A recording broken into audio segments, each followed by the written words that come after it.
Okay, so let's look at the first question. So in this first question, we have this circuit. Okay, so as you can see, this circuit is connected up as it is. All right, and in this situation, we can safely say that once the circuit is connected up like as it is, the uh, reactive elements, which are the capacitor and inductor, would have already achieved steady state. All right, and so we can analyze the circuit based on the steady state behavior. Okay, so for this, okay, we can say that, okay, at steady state,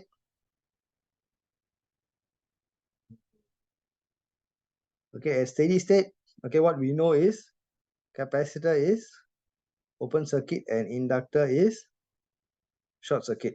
Okay, which means that I can redraw this circuit, okay, in this manner.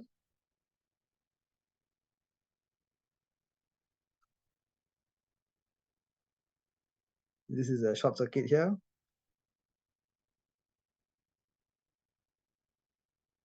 All right, so this is basically the current to the inductor, and this is basically the voltage across the capacitor.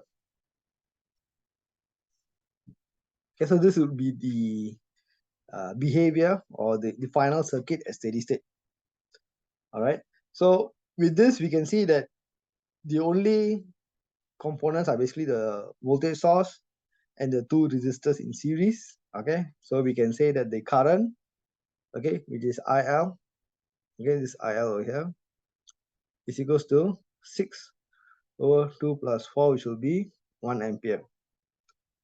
All right, so VC is basically the capacitor is in this case parallel to the voltage across the 4 ohm resistor, which is 1 times 4, correct? IR, which will be 4 volt.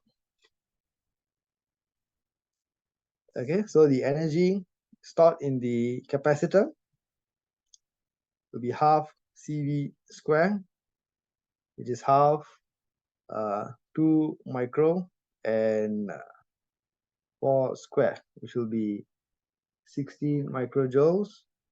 And the capacitor, sorry, energy in the inductor would be half Li square, which is half 2 milli and 1 square joules, 1 millijoule.